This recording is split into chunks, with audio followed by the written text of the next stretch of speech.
Hi guys, this is Alex with Pink Heart Rescue, and this is our first official training video. So if you have not watched any of our other videos, or if you are not part of our Facebook page, I'm going to give you a little bit of explanation of who I am and what our organization does. So my name is Alex Copey. I am the founder and director of Pink Heart Rescue, which is a rescue for double Merle dogs who are blind and deaf.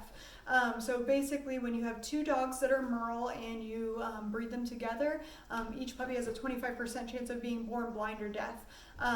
I have posted, if you want to learn more about that, there's a video in or my first video, so one above, that talks about that in more depth, so feel free to check that out. But I'm assuming that if you are here, you have a blind or deaf dog that you're wanting to learn how to train. So that's what we're going to be doing today. I am a professional dog trainer that went to dog training school and got a certification in obedience and behavior. So I'm a, professional dog trainer, I guess.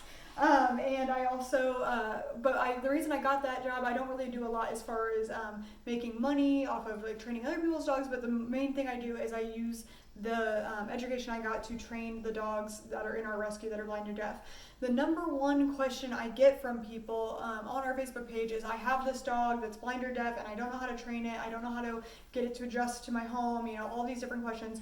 So basically we decided to make this YouTube video as an opportunity that I can educate people without having to spell out the same things over and over again for people and waste time that I could be using to help the dogs in our rescue. So hopefully by doing these videos once a week, you guys can watch them, learn how to work with your deaf dog or blind dog by watching the videos, and then we'll go from there.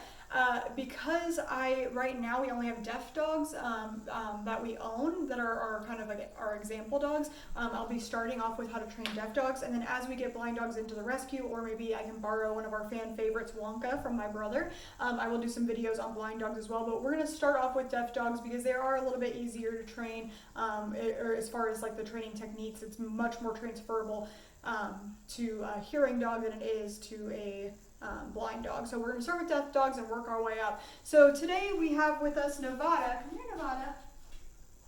Come here, Nevada. Come here. If you guys have not seen or have been a follower of the page for a while, Nevada was a dog that I actually got from Spain.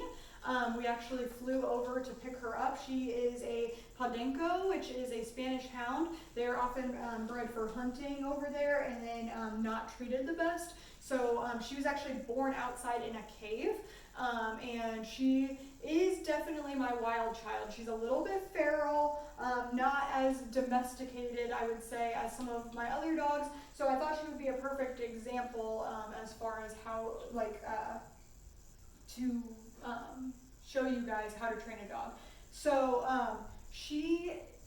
we've had her since April of last year, and we haven't done a lot of training with her because a lot of what we did at the very beginning was just socialization, just trying to get her to be good with the other dogs, not be afraid of people, stuff like that. So we haven't really done a lot of training with her, so I was going to kind of use her as my example to take a dog that has, little to no training and show you how to train her. So as you can tell from her body language, Nevada is not thrilled about being on a leash in the house. Right now she's very car sick. So whenever she gets her leash on, she thinks that means we're going for a ride in the car, and she gets very scared because she does not like to go on rides in the car. So a lot of her body language will be a little bit submissive in this, and that's just because of the leash and collar. But I'm hoping as we do these training videos with a leash and collar on, she's going to learn to associate it with something more positive, like a treat. So the first thing when you're starting with basic obedience, I tell people to start with your dog on a leash and a collar. It gives your dog gives you a little bit more control over your dog, and also if your dog is easily distracted, like Nevada tends to get distracted by our cats sometimes, which surprisingly are not photobombing, because usually whenever I have treats out, they try to gather. But keeping her on a leash, and I recommend a martingale collar for basic obedience because, again, it gives you a little bit of control, but you're not using any sort of negative reinforcement or anything like that. It's just keeping your dog by you, and it also just allows you to not let the dog go too far. I'm using a 6-foot leash, maybe 4-foot leash, a little bit longer than 4 foot. And it's a thin leash, it isn't heavy duty, so it doesn't really feel like she's like even wearing it to her. So the first thing that I like to do with all deaf dogs is a watch me command. So what you're gonna do is you're gonna get your dog's attention with the treat, and then you're gonna put your eyes. Ooh, good girl. So that basically is teaching you that when you point to your eyes like this, that your dog needs to pay attention to you. This is very important for a deaf dog, because if the deaf dog can't hear you, and you're calling her because you want to give her a command, she's not going to know that you're there. So again, let the dog smell the treat, and then she thought I dropped it.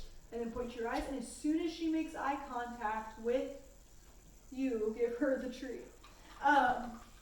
Another thing you can do, I don't know if you've ever done any clicker training, but clicker training is a training technique that you actually use to mark the behavior. So normally what you would do is you would tell the dog sit, and as soon as the dog sits, you would click the clicker, and that would mark the behavior. So you can do this similarly with deaf dogs by giving a certain signal. We use a thumbs up usually if we're doing marking training. So what we do is I do this. As soon as she makes eye contact with me, I give a thumbs up and give her the treat. So just like, it's really easy because you can be like this, and as soon as she looks at you, you can just like switch it from a point to a thumbs up. Right, Nevada? Ooh, good girl. Good girl. She's not super thrilled because I lost my treat bag, and I'm using kibble instead of treats. So she's like, this is not high quality stuff. But so I also like to kind of make her eyes go some other places and then bring it up. Good girl. Good job, Nevada. Good baby. Yes. Here. Nevada. Good girl. So that time she was kind of trying to avoid eye contact with me. A lot of times you will see that happen with dogs. Like you'll do a command a couple times and they'll figure out what you want them to do, and then they'll start, especially if the dogs are smart, they'll start seeing if that there's anything they can do to get the treat without doing what you're asking. So don't get frustrated. Good girl. Again, this is our first day doing this command with Nevada, so it's very, very new. You're not going to expect perfection the very first time, but this is something that you should work on with your dog every single day, especially at the beginning, because you want your dog to know that no matter what you're doing, they need to be paying attention to you.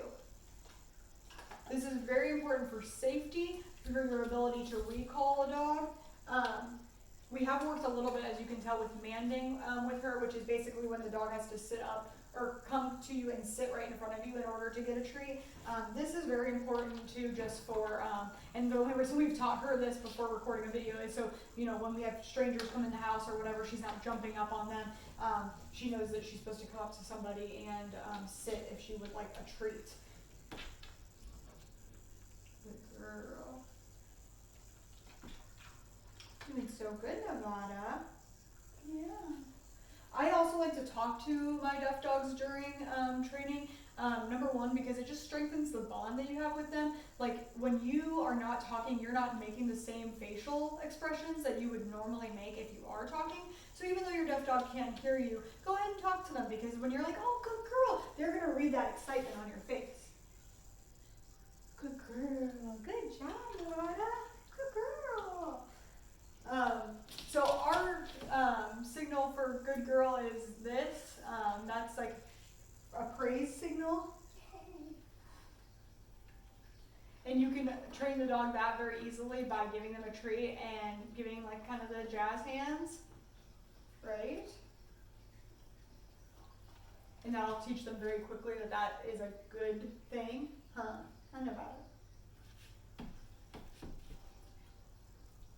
Good girl. This kind of training also is really good for just strengthening your bond between you and your dog. Both the manding command or training, it's not really a command, they just are supposed to do it automatically, but the manding and as well as the watch me, it helps build eye contact, builds relationship, builds that strength between you, and it starts to associate your dog with positive things. And like with Nevada here, who is scared of the leash, it helps her associate something positive with the a leash as well. So we're building all sorts of positive things right now. Hey. Good girl. Good job. So again, this is super, super simple, super basic, very straightforward, but this is where you want to start. And I would say like the first couple sessions that you do, this should be all you're doing, especially if it's a new dog and you're building a relationship with them. You don't want to demand too much out of them too fast, because then the dogs can get overwhelmed. So this is a great first technique to do and to work with your dog. So basically what I want you guys to do, if you are training a dog right now and you're watching this video to train your dog, I'm going to be working with Nevada over this for the next week until our next YouTube video that we'll film for next week. So I want you guys to just practice this between now and then when we get to the next video, I'll show you what the next step is. So that's step one. And as always, and I'll try to remind you guys of this every video, you want to end the training session on a positive note.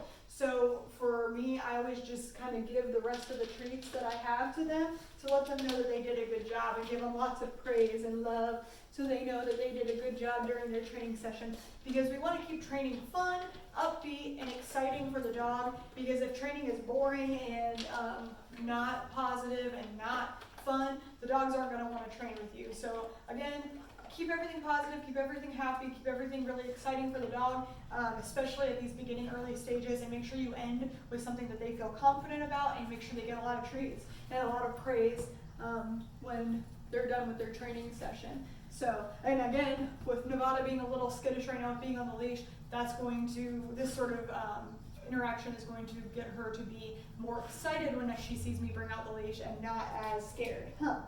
Good girl. Good girl. All right, thank you guys so much for watching, and we will see you next week. Thanks. Bye.